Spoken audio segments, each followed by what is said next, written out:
അനുഷ്കയ്ക്ക് ചെറിയ പ്രായം മുതലേ ഹിസ്റ്ററി പഠിക്കാനും അതിനെക്കുറിച്ചുള്ള കാര്യങ്ങൾ അറിയാനും വളരെ ഇഷ്ടമായിരുന്നു. ഇപ്പോൾ അവളുടെ പ്രായം 24 അവളുടെ പിറന്നാൾ ദിവസം അവൾക്ക് ഒരുപാട് ഗിഫ്റ്റ് കിട്ടി. അങ്ങനെ വന്ന ഗിഫ്റ്റിൽ അവൾക്ക് ഒരു ഗിഫ്റ്റ് ഒരുപാട് ഇഷ്ടമായി. അത് അവൾക്ക് റിതേഷാണ് കൊടുത്തത്. അവൾ ആ ഗിഫ്റ്റ് ബോക്സ് തുറന്നു നോക്കി. അതിലൊരു ചെറിയ ശില്പമുണ്ടായിരുന്നു. 7 ഇഞ്ചിലുള്ള ഒരു ബൊമ്മ. അത് കാണാൻ വളരെ പഴയ കാലത്തുള്ളതുപോലെ ഉണ്ടായിരുന്നു. കാണാൻ വളരെ കറുപ്പായിട്ട്, പിന്നെ അതിന് ചെറിയ ചെറിയ ചുവന്ന കണ്ണുകളുണ്ടായിരുന്നു. അത് നമ്മൾ നോക്കിയാൽ അത് കാണാൻ വളരെ വ്യത്യാസമായിരുന്നു. പക്ഷെ അനുഷ്കയ്ക്ക് അത് ഒരുപാട് ഇഷ്ടപ്പെട്ടു. വാവ്, ഇത് കാണാൻ എത്ര ഭംഗിയായിരിക്കുന്നു. എന്റെ കയ്യിലുള്ള എല്ലാ ഗിഫ്റ്റിനേക്കാളും എനിക്കിഷ്ടമായത് ഇതാണ്. ഇങ്ങനെ പറഞ്ഞിട്ട് അനുഷ്ക ആ ബൊമ്മയെ മുത്തം വെച്ചു. അനുഷ്ക അങ്ങനെ ചെയ്ത ഉടൻ തന്നെ ആ ബൊമ്മയുടെ കുട്ടി കുട്ടി കണ്ണുകൾ മിന്നാൻ തുടങ്ങി. പിന്നെ അതിൽ നിന്നും പതുക്കെ ചിരിക്കുന്ന ശബ്ദവും കേട്ടു. അനുഷ്ക അത് ശ്രദ്ധിച്ചില്ല. എന്നിട്ട് അനുഷ്ക അത് തന്റെ ബെഡിനരികത്തുള്ള ഒരു ടേബിളിൽ കൊണ്ടുചെന്ന് വെച്ചു. രാവിലെ എണീറ്റതും വീണ്ടും അനുഷ്ക ആ ബൊമ്മയെ എടുത്ത് മുത്തം വെച്ചു. എന്നിട്ട് വാഷ്റൂമിലേക്ക് പോയി. മോർണിംഗ് ടൈമില് അനുഷ്ക ബ്രേക്ക്ഫാസ്റ്റ് കഴിക്കുകയായിരുന്നു. അനുഷ്ക ഡൈനിങ് ടേബിളിൽ ഇരുന്നു. പിന്നെ അവളോടൊപ്പം രേണുകയും ഉണ്ടായിരുന്നു. രേണുക ആ ഫ്ലാറ്റിൽ അനുഷ്കയോടൊപ്പമാണ് താമസിച്ചിരിക്കുന്നത്. അവരുടെ ജോലിക്കാരി ജാനകി അവിടെ തന്നെ ഉണ്ടായിരുന്നു.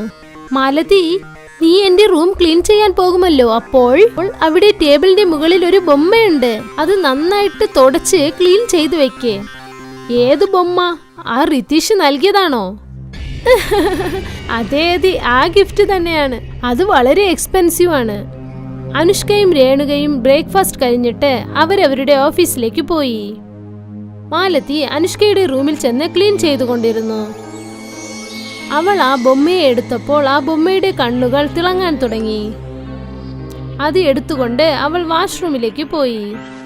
ആ സമയത്ത് അനുഷ്ക തന്റെ ക്യാബിനിൽ ഇരുന്ന് ജോലി ചെയ്യുകയായിരുന്നു. മാലതി ഒരു ടവൽ എടുത്ത് ആ ബൊമ്മയുടെ പുറത്ത് വളരെ ശക്തമായി അടിച്ചു. ഓഫീസിലുണ്ടായിരുന്ന അനുഷ്കയ്ക്ക് അതിന്റെ എഫക്റ്റ് തട്ടി. എത്ര പ്രാവശ്യം മാലതി ആ ബൊമ്മയെ അടിച്ചോ, അനുഷ്കയ്ക്ക് ആരോ അവളെ തല്ലുന്നത് പോലെ തോന്നി. അവളുടെ കവിളുകളൊക്കെ ചുവന്നുപോയി. പിന്നെ വേദന കാരണം അവളുടെ കണ്ണുകളിൽ നിന്ന് കണ്ണീർ വന്നു. എനിക്ക് എന്താണ് പറ്റിയത് ഇവിടെ? ആരും എന്റെ കണ്ണിൽ എന്താ കാണാൻ പറ്റാത്തേ? മാലതി ആ ബൊമ്മയെ ക്ലീൻ ചെയ്തിട്ട് തിരിച്ച് റൂമിൽ കൊണ്ടുവന്ന് വെച്ചു. വൈകുന്നേരം അവൾ തിരിച്ച് വീട്ടിൽ വന്നപ്പോൾ രേണുകയോട് അവൾ എല്ലാം പറഞ്ഞു. ഇത് കേട്ട രേണുകയ്ക്ക് ഒന്നും വിശ്വസിക്കാൻ പറ്റിയില്ല. എടാ, നീ പറയുന്നതൊന്നും എനിക്ക് മനസ്സിലാകുന്നില്ല. നീ എന്താണ് പറയാൻ വരുന്നത്? നീ തനിയെ ഇരിക്കുമ്പോൾ ആരോ നിന്റെ ചെകിട്ടത്ത് ഓടിച്ചെന്നോ? അതേടാ, പക്ഷെ ആരും എന്റെ കണ്ണിന് കണ്ടില്ല. ഈ വിഷയം നമ്മൾ ആരോടെങ്കിലും പറഞ്ഞാൽ അവര് നമ്മളെ വട്ടാണെന്ന് വിചാരിക്കും. നെക്സ്റ്റ് ടൈം ഇതുപോലെ എന്തെങ്കിലും സംഭവിച്ചാൽ ഉടനെ നീ എനിക്ക് ഫോൺ അടിക്ക്, ഓക്കെ? നമ്മൾ പാരാനോർമൽ എക്സ്പെർട്ട് ആരെങ്കിലും നോക്കണം. അന്ന് സൺഡേ. അവർ 2 പേർക്കും ലീവായിരുന്നു. 2 പേരും റൂമിലിരുന്ന് സംസാരിച്ചു കൊണ്ടിരിക്കുകയായിരുന്നു. എടാ അനുഷ്കേ, ഈ ബൊമ്മ കാണാൻ വളരെ വ്യത്യാസമായിട്ടുണ്ടല്ലേ? പക്ഷെ എന്തുകൊണ്ടാണ് നിനക്കിത് ഏറ്റവും ഇഷ്ടപ്പെട്ടത്? അത് ഇതൊരു ആന്റിക്കാണ്. നിനക്കിതൊന്നും മനസ്സിലാവില്ല. അനുഷ്ക മാലതിയെ വിളിച്ചു. മാലതി അറയ്ക്കകത്തേക്ക് വന്നു. അനുഷ്ക അവളോട് പറഞ്ഞു, മാലതി, ഈ ബൊമ്മയെ കൊണ്ടുപോയി നിന്നെ കൊണ്ട് പറ്റുന്ന അത്ര ക്ലീൻ ചെയ്തു വെക്കേ. അത് കേട്ടിട്ട് അനുഷ്കയുടെ കയ്യിൽ നിന്ന് മാലതി ആ ബൊമ്മ വാങ്ങി. എന്നിട്ട് അതിനെ കഴുകാനായി വാഷ്റൂമിലേക്ക് പോയി. മാലതി, എനിക്ക് ആദ്യം ഒരു ഗ്ലാസ് വെള്ളം താ. മാലതി ആ ബൊമ്മയെ കയ്യിൽ കൊണ്ടു തന്നെ കിച്ചണിലേക്ക് പോയി. അവൾ ഫ്രിഡ്ജിനെ തുറന്നു. അതിനകത്ത് രേണുക വീണ്ടും അവളെ വിളിച്ചു. എമർജൻസിയിൽ മാലതി ആ ബൊമ്മയെ ഫ്രിഡ്ജിനകത്ത് തന്നെ വെച്ചിട്ട് കയ്യിൽ ബോട്ടിലുമായി രേണുകയുടെ അടുത്ത് വന്നു. വെള്ളം കൊടുത്തിട്ട് അവൾ തിരിച്ച് കിച്ചണിലേക്ക് പോയപ്പോൾ അവളുടെ മൊബൈലിലേക്ക് അവളുടെ ഹസ്ബൻഡ് വീട്ടിൽ നിന്നും കോൾ ചെയ്തിരുന്നു. മാലതി അയാളോട് സംസാരിച്ചു കൊണ്ടിരുന്നു. ഫ്രിഡ്ജിലിരുന്ന ബൊമ്മ ഐസ് കട്ടിയായി മാറി. പെട്ടെന്ന് റൂമിലിരുന്ന അനുഷ്കയ്ക്ക് തണുത്ത് വിറയ്ക്കാൻ തുടങ്ങി. അവൾ തണുത്ത് വിറച്ചു.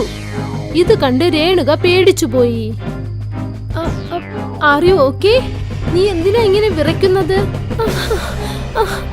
അതെനിക്ക് മനസ്സിലാകുന്നില്ല. പക്ഷെ എനിക്ക് നന്നായിട്ട് തണുക്കുന്നുണ്ട്.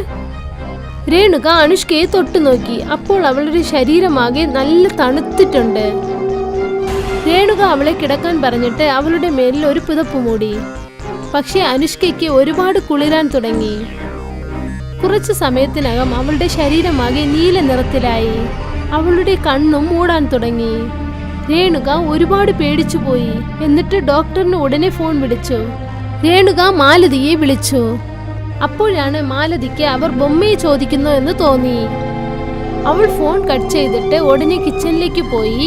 എന്നിട്ട് ബൊമ്മയെ ഫ്രിഡ്ജിൽ നിന്നും എടുത്ത് മാലതി റൂമിലേക്ക് വന്നു. അവിടെ അനുഷ്ക കുളിരിൽ വിറയ്ക്കുന്നത് കണ്ട് അവളും പേടിച്ചുപോയി. ഡോക്ടർ അവിടെ എത്താൻ 1 മണിക്കൂറായി. അതിനകത്ത് ആ ബൊമ്മ നോർമലായി. പക്ഷേ അനുഷ്കയ്ക്ക് ഇപ്പോൾ പെട്ടെന്ന് പനി പിടിച്ചു. ഡോക്ടർ അവൾക്ക് ഗുളിക നൽകിയിട്ട് അവിടെ നിന്നും പുറപ്പെട്ടു. അനുഷ്ക, നീ റെസ്റ്റ് എടുക്കൂ. എനിക്കൊരു ലേഡിയെ അറിയാം. അവർ നമുക്ക് തീർച്ചയായും ഹെൽപ്പ് ചെയ്യും. ഞാൻ പോയി അവരെ ഇവിടെ വിളിച്ചോണ്ടുവരാം. ഇത്രയും പറഞ്ഞിട്ട് രേണുക അവിടെ നിന്നും തിരിച്ചു. പിന്നെ വൈകുന്നേരത്തിനകത്ത് അവൾ ഒരു ലേഡിയുമായി വീട്ടിലേക്ക് എത്തി. ആ ലേഡി അനുഷ്കയുടെ അടുത്ത് വന്നിരുന്നു. ഹലോ അനുഷ്ക, എന്റെ പേര് ദേവിക എന്നാണ്. രേണുക എന്നോട് എല്ലാ കാര്യങ്ങളും പറഞ്ഞു. ഇപ്പോൾ ഞാൻ ചോദിക്കുന്ന ചോദ്യത്തിനൊക്കെ നീ ഉത്തരം പറയണം. അനുഷ്ക കിടന്നുകൊണ്ട് തന്നെ ശരിയെന്ന് സമ്മതിച്ചു. ഇതുപോലെ എത്ര ദിവസം കൊണ്ട് നടക്കുന്നു? എനിക്ക് തോന്നുന്നു ശരിയായിട്ട് എന്റെ ബർത്ത്ഡേ കഴിഞ്ഞത് മുതലാ ഇങ്ങനെ. പെട്ടെന്ന് ദേവിക ടേബിളിന് മുകളിലുണ്ടായിരുന്ന ആ ബൊമ്മയെ ശ്രദ്ധിച്ചു. എന്നിട്ട് അവൾ ആശ്ചര്യത്തോടെ ചോദിച്ചു, ഈ ബൊമ്മ? ഇത് പറഞ്ഞിട്ട് അവൾ ആ ബൊമ്മയെ കയ്യിലെടുത്തു. ഈ ബൊമ്മ നിന്റെ കയ്യിൽ എങ്ങനെയാണ് വന്നത്?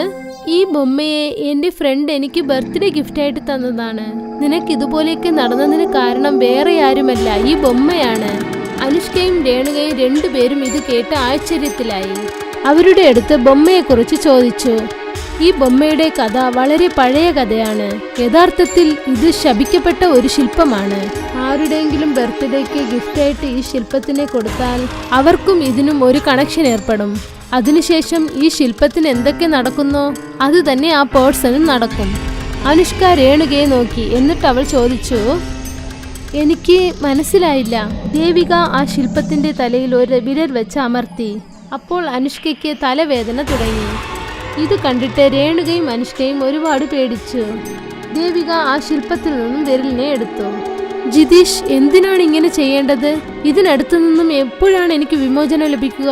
നിനക്ക് ഓർമ്മയില്ലേ, ഒരു പ്രാവശ്യം അവൻ നിന്നെ പ്രപ്പോസ് ചെയ്തു. പക്ഷേ നീ അത് സമ്മതിച്ചില്ല. ഒരുപക്ഷെ അതിനുവേണ്ടി അവൻ ഇങ്ങനെ ചെയ്തതാണെങ്കിലോ? ഞാൻ അവനെ എന്റെ കൂട്ടുകാരനായാ വിചാരിക്കുന്നത്. എന്റെ മനസ്സിൽ അങ്ങനെ ഒരു ഫീലിംഗ് ഇല്ലാത്തപ്പോൾ ഞാൻ എങ്ങനെ ശരിയെന്ന് പറയാനാ? ഇപ്പോൾ നീ എന്തു ചെയ്യണമെന്ന് വെച്ചാൽ ഞാൻ എന്തു പറയുന്നു അതുപോലെ ചെയ്. അതിനുശേഷം രേണുക അനുഷ്കയ്ക്ക് മനസ്സിലാക്കിപ്പിച്ചു. അടുത്ത ദിവസം മുതൽ അനുഷ്ക രതീഷിനെ കാണാനും സംസാരിക്കാനും തുടങ്ങി. അവൻ കൊടുത്ത ഗിഫ്റ്റിനെ കുറിച്ച് അവൾക്ക് എല്ലാ കാര്യവും അറിയാമെന്നുള്ള വിഷയം അവൾ പറഞ്ഞതേയില്ല. 2 മാസം അങ്ങനെ പോയിക്കൊണ്ടിരുന്നു. എന്നിട്ട് രതീഷിന്റെ ബർത്ത്ഡേ എത്തി. അനുഷ്ക അവനൊരു ഗിഫ്റ്റ് നൽകി. രതീഷിന് ഒരുപാട് സന്തോഷമായി. എന്നിട്ട് അവൻ അവളോട് പറഞ്ഞു, നീ തന്ന ഗിഫ്റ്റ് ഞാൻ ലാസ്റ്റ് ആയിട്ടാണ് ഓപ്പൺ ചെയ്യും. രാത്രി അവൻ അവന്റെ റൂമിൽ ചെന്ന് തനിച്ചിരിക്കുമ്പോൾ ആ ഗിഫ്റ്റ് ഓപ്പൺ ചെയ്ത് നോക്കി. ആ ബോക്സിൽ അതേ ശില്പമുണ്ടായിരുന്നു.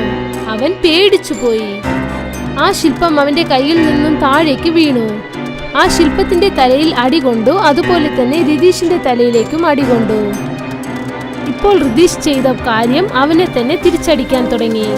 പിന്നെ അനുഷ്കയ്ക്ക് അവൾക്ക് കിട്ടിയ ബൊമ്മയിൽ നിന്നും വിമോചനം ലഭിച്ചു.